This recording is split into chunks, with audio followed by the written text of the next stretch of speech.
Hey guys, Silver Shady here, back with another episode of Pokemonday. Alright, so this is a bit more of a bonus one, seeing as we've already uploaded one today. But, this is more of a special little tribute video to some of the people I play with down at the card store. We actually just had two new Pokemon players, or one new Pokemon player and one recently started Pokemon player, I should say. Come down to our local card store and inquire about playing the game. So this is more of a tribute video to honor them. I kind of showed them my way of building decks, or at least some of the staple cards. This is going to be essentially a deck building tutorial. It's how my process that I go through when I start building a deck. I mean, I honestly hope that this will be helpful to you guys when it comes to building your own decks and getting ready to take it into a tournament, or heck, even just local play if you're going down to the card shop. So, shout out to all my fellow Pokemon players down at Double Midnight Comics, and let's get started. We are going to start off with selecting what format we're going to be in. Now, as you can see, there are a ton of formats on the trading card game online. However, if you're building a deck in actual, like, real life, the only two formats that we give half a damn about is going to be expanded and standard format. Expanded format being from black and white all the way up, all the way through Evolutions, and soon to be released the new Sun and Moon expansion. Standard format, on the other hand, is from Primal Clash on up through Evolutions. So, we, for the sake of this video, and because there is a lot less options available to you in Standard when it comes to deck building, we're going to go with Standard. And by far it's easier to build a deck in Standard, just because the cards are more recent. Today we're going to go over and start building a Standard Yveltal list. Now, Yveltal is a deck that whether you're in Standard format or in Expanded, you're almost guaranteed to see it. It's such a powerful and fast deck, and we're going to go ahead and we're going to build it. Give you a breakdown of how I go through it. So, the way I always start off when I go to build my decks is I always start with my core essentials. The way I describe my core essentials is these are the cards that I need in my deck no matter what. I need to have these cards in my deck, otherwise my deck will not function. And for the most part, most of these staples stay the same regardless of what deck I'm building. There are a couple of exceptions, like if I'm building a turbo list like what you saw with Archie's Blastoise, where you can kind of cut down a little bit on those. Tool Drop is another great example of, you know, a couple of these kind of switch numbers a little bit. Not too much, but, you know. But we're going to start off by going with our most bare essential card that you could possibly think of, Ultra Ball. Now, Ultra Ball, and again, because this is a tutorial video, I'm going to go over every single card and tell you what it does and why I'm adding it in. It's going to be a bit of a longer one due to that, so I do apologize, but again, this is a bonus video, so. Ultra Ball, discard 2 cards from your hand, it's an item card. If you can't discard 2 cards, you can't play this card, naturally. But it allows you to search your deck for a Pokemon, reveal it, and put it into your hand, shuffle your deck afterward. Any Pokemon you want, you can search out with Ultra Ball. It is the bread and butter of almost any deck in Expanded or Standard, honestly. We're going to go ahead and add 4 of those. Most decks are going to run anywhere from 3 to 4 copies of Ultra Ball, just because of how good it is. The only time you should be running any less than 3 count of Ultra Ball is if you're running something that utilizes mostly, say, dive balls or level balls, like, say, Tool Drop or Greninja. Those are the only 2 times that your Ultra Ball count should ever fall below 3. And the only time your Ultra Ball count really should fall below 4 itself is if you're running a Hoopa EX and an EX heavy deck. Aside from that, you need to be running 4 copies of this card. Another card that, and this one, you should be running 4 copies of this card unless you're playing Vileplume. Vileplume is the only exception to this rule. Every other deck in either format should run a full 4 count of this card. And that is Versus Seeker. You put a supporter card from your discard pile into your hand. It is by far one of the most versatile item cards you will ever find. So we're going to go ahead and drop 4 counts in that. Now, as far as items go, that's our bare essentials. But now we're going to go into our bare essentials for supporters. Now, supporters are a little bit different. And keep in mind, everyone has their own playstyle. Everyone has their own way of building decks and playing and how aggressive you want to be. It all varies player to player. Me personally, I'm a very aggressive player. But regardless of your playstyle, one of the best supporters you can possibly have is going to be Professor Sycamore. It allows you to discard your entire hand and draw a fresh set of 7. This means that when you play this card, unlike something like N or Shauna or Birch, Judge, or Ace Trainer, you are guaranteed not to have the exact same card you just had in your hand, which is extremely powerful. And not to mention, this side of Colress, in Expanded or Standard, it will get you the most cards of any supporter. And is by far, arguably, the best supporter in format. We're going to drop 4 copies of that, just because, again, it is the best supporter. The only supporter that can come anywhere close to being as good is Professor Juniper. And the only reason that Professor Juniper in Expanded comes close to this is because they do the same thing. Which brings me to another point. In Expanded format, if you are playing in that format, keep in mind you can only run Professor Sycamore or Professor Juniper in a deck. You cannot run them together regardless of how many count of each card you have. Even if you only had one Juniper or one Sycamore, you can't put them in the same deck. They have to be in separate decks. So just one thing desperately to keep in mind. Now the next staple we're going to be going for is going to be a little bit difficult to find, so just give me one moment, we'll pull it up here. There we go. Alright, the king of the shuffle draw supporters, N. Again, supporter card, you can only play one supporter during your turn, but each player shuffles his or her hand into his or her deck.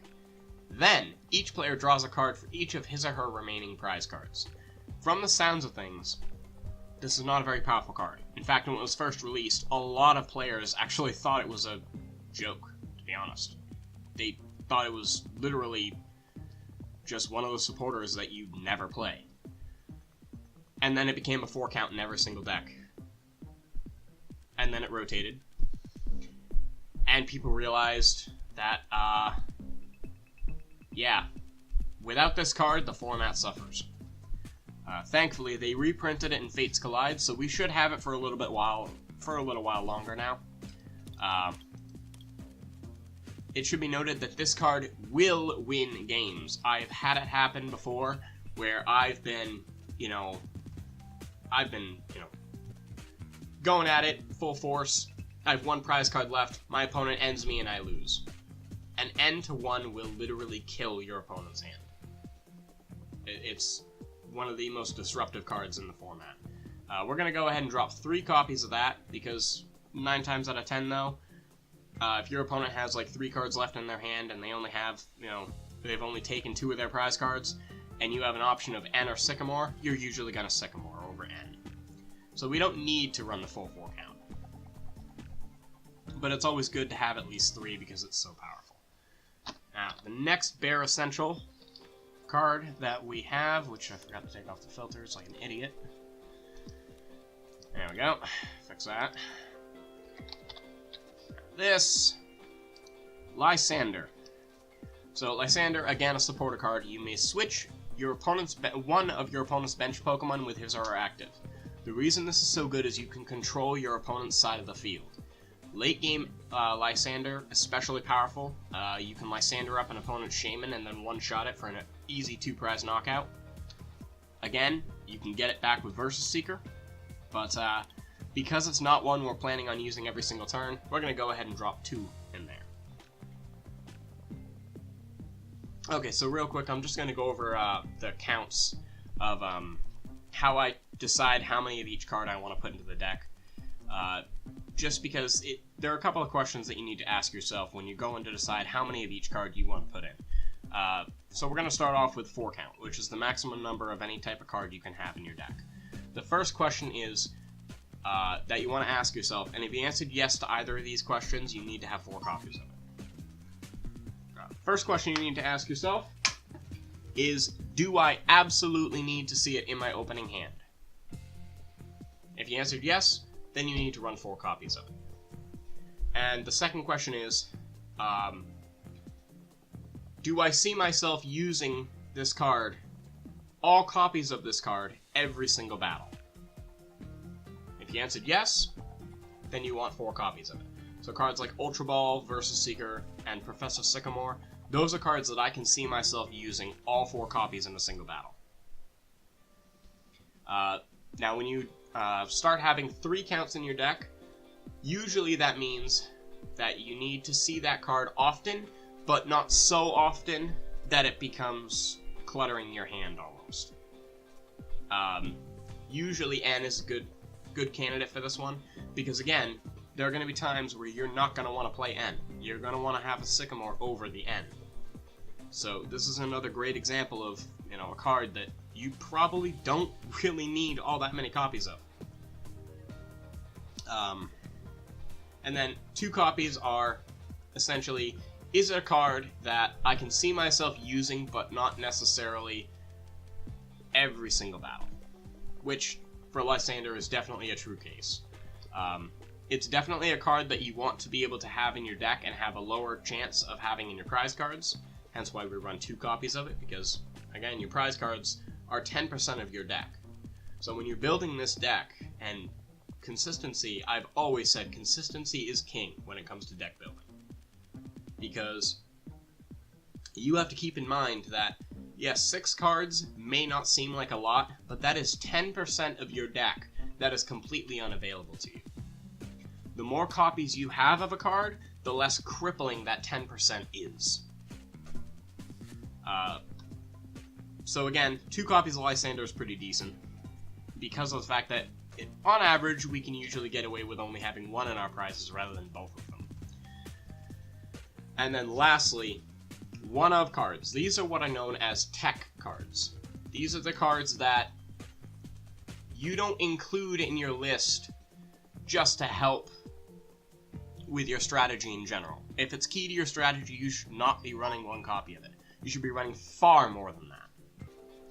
So, for example, if you're playing a Mega Mewtwo deck, a good tech option would be to tech against your worst matchup, which is Mega Gardevoir. And probably one of the best cards that you can tech in against Mega Gardevoir would be some form of a Steel-type Pokemon to help kind of mitigate that, the impact of that a little bit. One of the most famous tech cards in any format at the moment is going to be this one right here, Hex Maniac. Now, Hex Maniac is a supporter card. Its effect, until the end of your opponent's next turn, each Pokemon in play in each player's hand and in each player's discard pile has no abilities. And this does include cards that come into play on that turn. Now, it should be noted, Hex Maniac is really mostly for your Greninja matchup, your Volcanion matchup, and somewhat your Mega Gardevoir matchup. Because until you get Gardevoir set up, Hex Maniac is going to be fantastic in those games. But again, it's not useful in every single deck you're going to face, so you're only going to run 1 copy of it because you don't really need to have it. So right off the bat, that is our bare essentials for what we absolutely need to have in this deck. So now we're going to kick it over into Pokemon. And at this point in time, this is when I decide 100% and set in stone what deck I'm building. But again, we've already decided we're going to go with an Yveltal list. So, start by getting in our main attackers here. So our primary main attacker is going to be this bad boy right here. This is Yveltal EX. Yveltal EX is a card that has been in format and just been a major contender since it first came out. 170 HP, Dark-type basic, just a great card.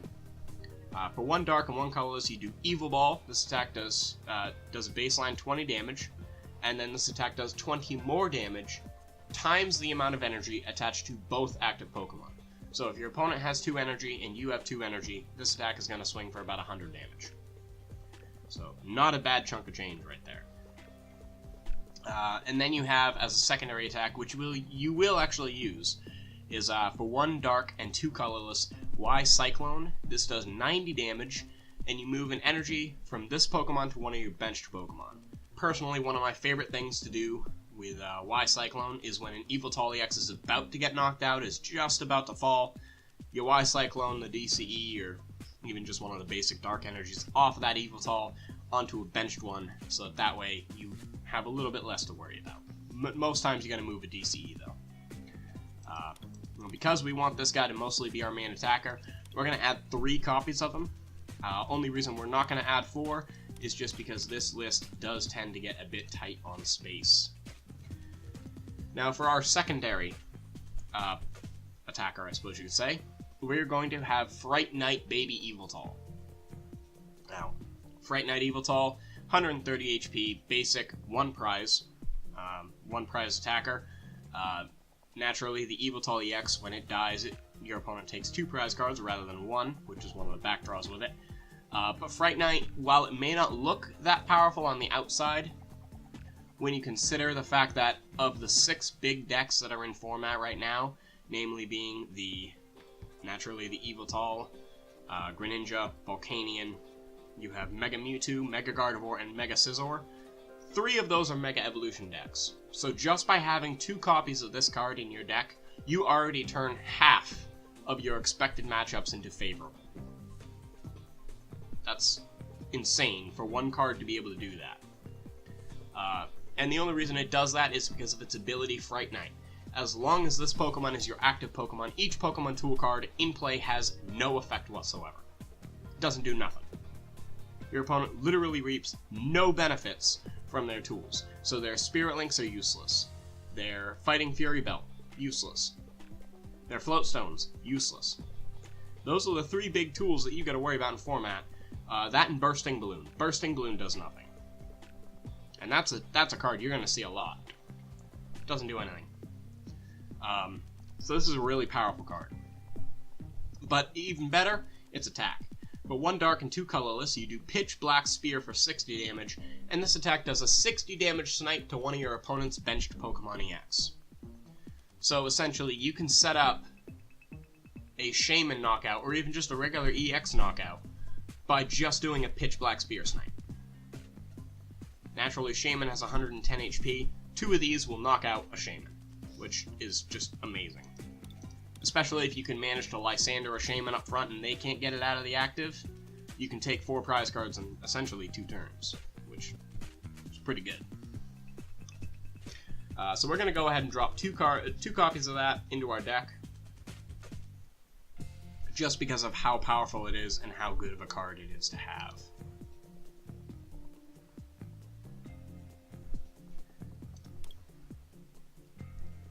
So, and then for late game recovery, we're going to add one more Yveltal. This is Baby Yveltal, the original Baby Tall, I should say. Again, a 1 prize attacker, 130 HP. We don't really care too much about Darkness Blade. You can use it, but I never actually have. And the, almost 3 years that it's been in format, I've never actually used it. So, we're actually only having this card in here for its first attack, Oblivion Wing. For 1 Darkness Energy, does 30 damage base, and you attach a Dark Energy card from your discard pile to one of your benched Pokemon. Very powerful to have, but again, not something we're going to use all the time. In fact, most matchups, this thing probably won't even hit the table. So we're only going to have 1 copy in here. Next, we're going to go into our draw power options. Now, in either standard or expanded, you really have 4 options for draw power. I'm going to go over the most popular, which should be obvious due to its $80 price tag. Shaman EX. Oh, man. When we talk about expensive cards in the Pokemon trading card game online, this side of Full Art N and Gold Secret Rare Ultra Ball, this is the first card people think of. Now, it should be noted, when you're playing Shaman EX, you have to be careful. because it is a Pokemon EX, which means when your opponent does knock it out, and believe me, when it hits the table, they will try, you do give up 2 prize cards to your opponent. It has 110 HP, so unlike Yveltal EX, it is extremely frail. Shaman is one of the easiest cards to knock out when it comes down to what you should be aiming for. But its ability is what makes it so good. When you play this Pokemon from your hand onto your bench, you may draw cards until you have 6 cards in hand, which is extremely powerful. But because of the back draws that it has, even if we do want to see it every single time, the back draws are too much to make it so that we should include more than 2 copies in this deck, seeing as we don't really have a reliable way to get them off our bench. So we're going to drop 2 copies in there. Next, we're going to go after something that tends to help a couple of our matchups, and we're going to include it for the exact same reason we included Hexmaniac. The only difference between this and Hexmaniac is that this is a lot more deadly to those decks. Garbotoxin Garbodor. I hate this card. It's not so much that it's a bad card, because it honestly isn't. It's the fact that it's a good card that I hate it. Garbotoxin Garbodor, 100 HP, Psychic type. It has an atrociously, offensively high cost for energy for its attack, which, honestly, we don't care about. Because it's never going to be able to swing anyway, so why should we bother? No, the main reason we're running this card is because of its Garbotoxin ability. If this Pokemon has a Pokemon Tool card attached to it, each Pokemon in play, in each player's hand, and in each player's discard pile has no abilities, except for Garbotoxin. So, yeah. I first started hating this card when I was playing Plasmalugia, and this just shut down Plasmalugia incredibly fast. And it's especially even more deadly in standard format, seeing as in expanded there's tool removal. You can remove tools. In standard, there really isn't. The only form of tool removal we have is Rattata from Evolutions. And Rattata has an ability called Mischievous Fang. When you play this Pokemon from your hand onto your bench, you may discard all Pokemon Tool cards attached to your opponent's active Pokemon. Well, guess what? Who cares? Because it can't use the ability because Garbodor shuts it off. So, yeah. This isn't even an issue for you if you're running Garbodor.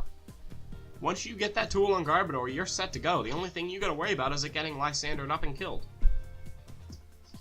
But 9 times out of 10, they're more concerned with ending the game than trying to make their abilities go. On the rare occasion, you'll have those few instances, but for the most part, that's usually how it goes. Alright, so now that we've finished with our Pokemon, now we're going to go back into our item cards and just review these a little bit. And not to mention add in some bare essentials.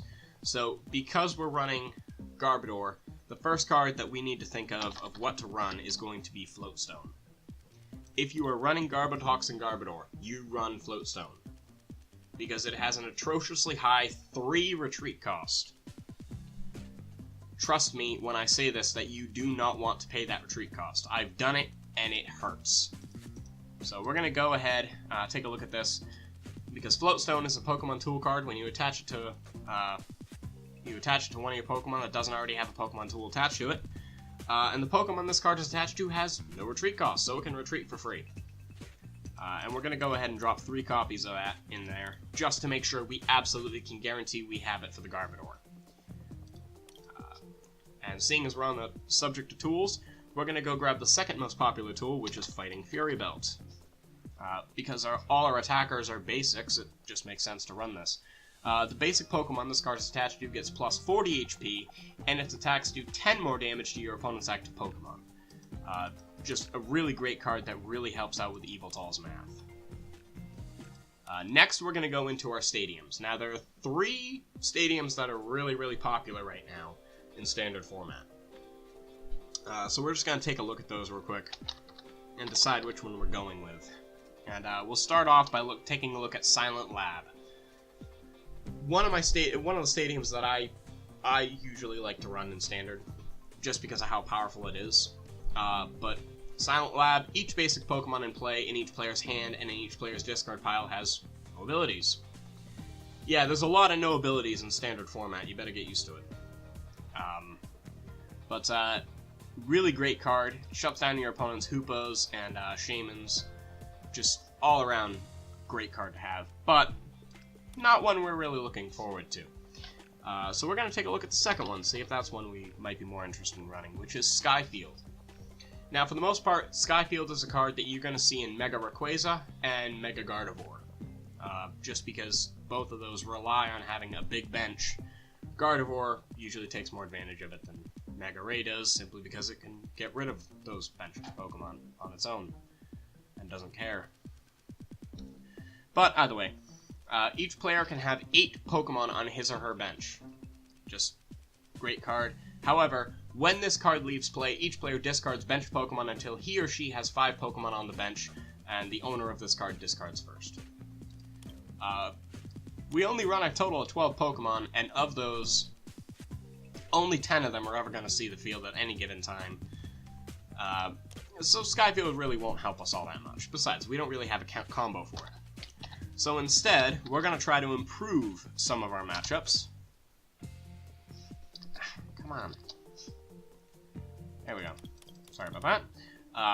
And we're going to run the third most popular, which is Parallel City.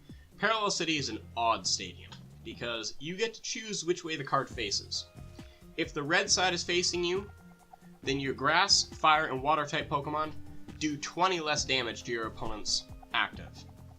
If the blue side is facing you, then you only have 3 bench spaces. So, literally, you can't have any more than 3 bench Pokemon. And when it comes into play facing you with the blue side, you have to discard until you have 3 bench Pokemon remaining.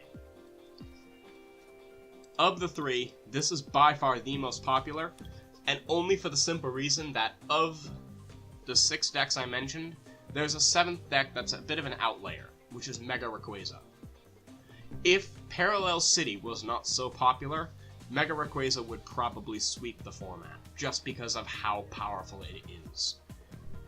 Any deck that is not running Skyfield is usually running a couple copies of Parallel City, unless you're Greninja Break, and then you just laugh in their face and say, yeah, I'm just running Silent Lab, so yeah. But, yeah, that's Greninja.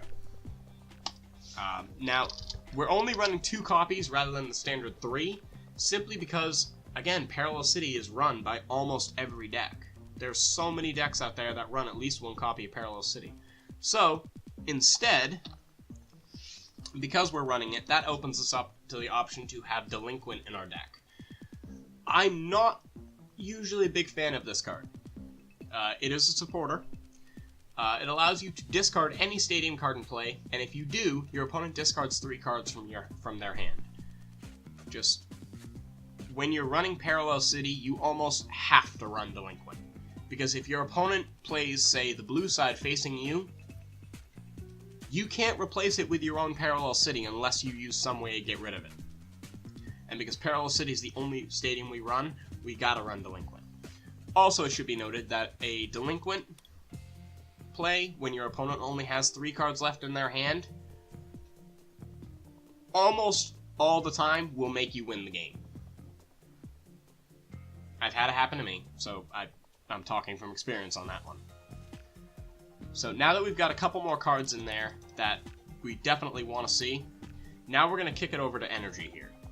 And Energy, keep in mind, because we have Yveltal EX and the fact that Fright Night Yveltal can take advantage of it, it makes this deck a great contender for double colorless energy.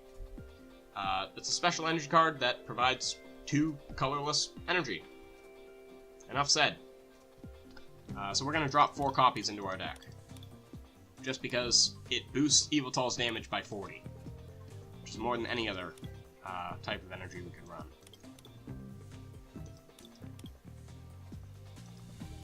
Okay. And we're going to drop 8 basic Dark in here. And now, now that we're at 50, now we're going to go back into the trainers and just take another look over and see what else we can add. One of the first things that comes to mind is Enhanced Hammer. If I can type, that'd help. There we go. Now, Enhanced Hammer is really good for the Yveltal matchup, ironically, because it allows you to discard a special energy card attached to one of your opponent's Pokemon. A lot of decks in standard format are running at least 2 copies of this card, and we're not going to be any different. We're going to drop 2 copies into our deck right now. Now, we got 8 cards left to work with.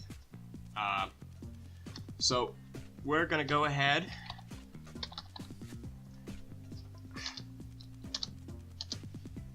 There we go. And we're going to take a look at Max Elixir here. And Max Elixir is a great acceleration card, especially if you run mostly basic attackers, because it allows you to look at the top 6 cards of your deck and attach a basic energy card you find there to a basic Pokemon on your bench. Then you just shuffle the other cards back into your deck. Using this card, you can essentially, if you hit all 3 of them, you can attach 4 energies in a single turn.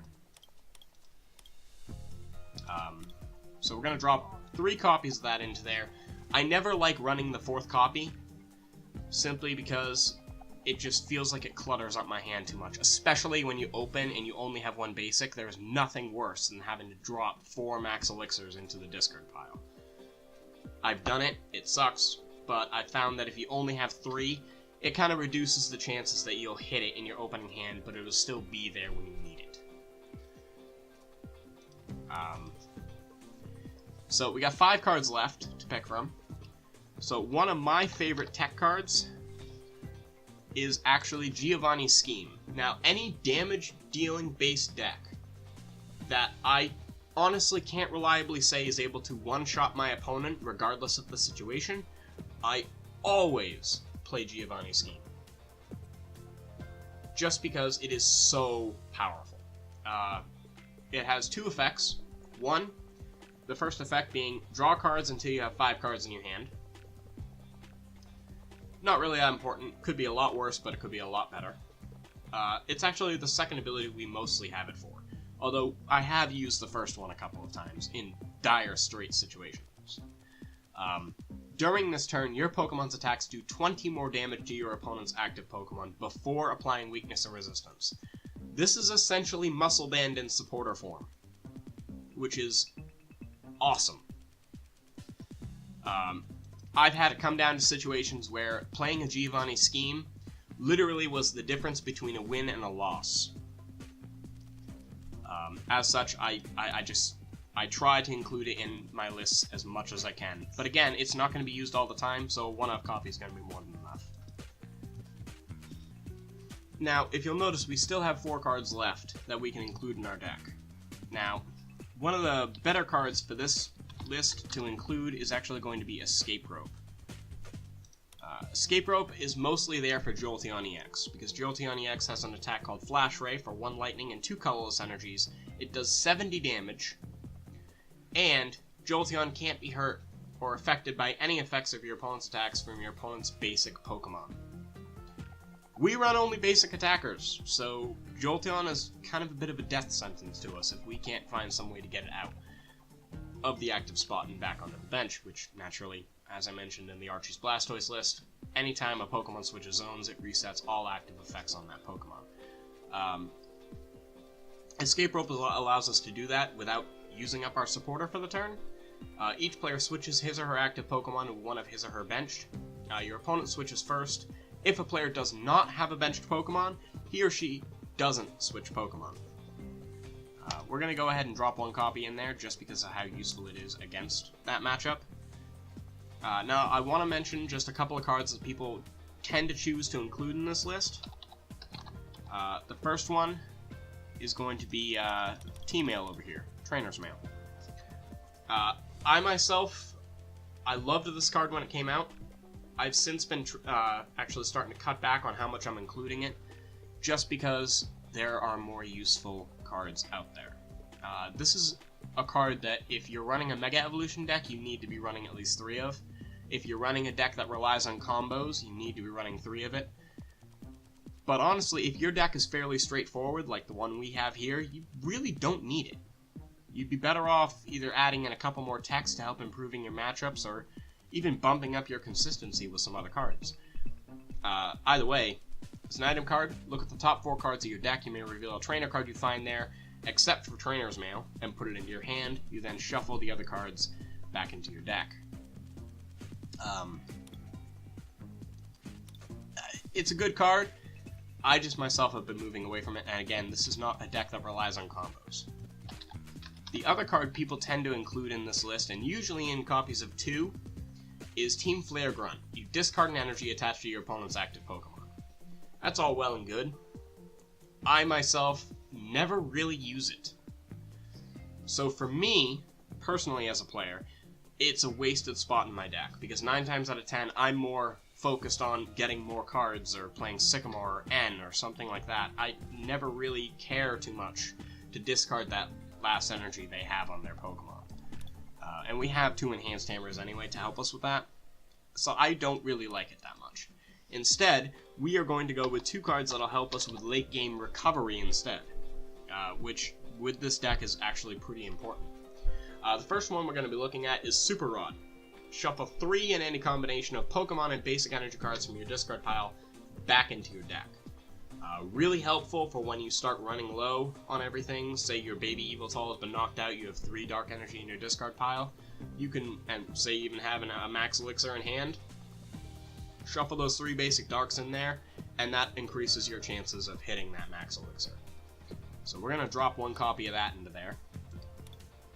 And then the second card that we are going to add in, and the main reason for this is because, as I said, Enhanced Hammer is a thing. Damn it. There we go. Special Charge. This allows you to shuffle 2 special energy cards from your discard pile into your deck. Any deck that is running a full count of 4 of any special energy should be including at least 1 copy of this in their list, just because of how powerful it is. And we're not going to be any different. We're going to drop 1 in right now.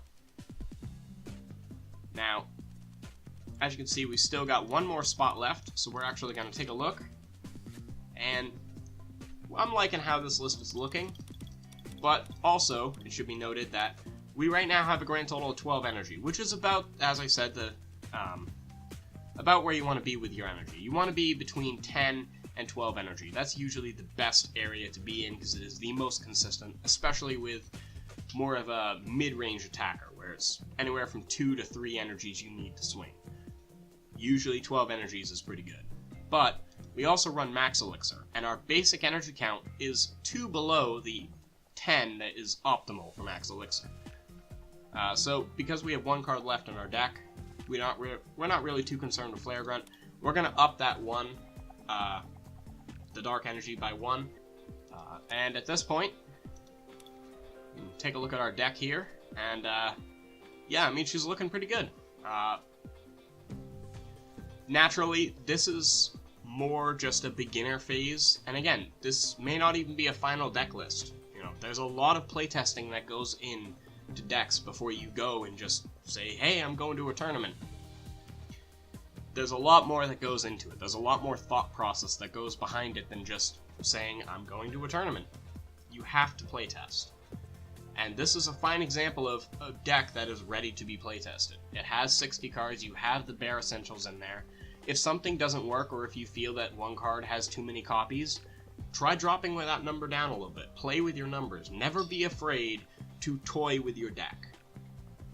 Because the more you toy with it, the better with it you get.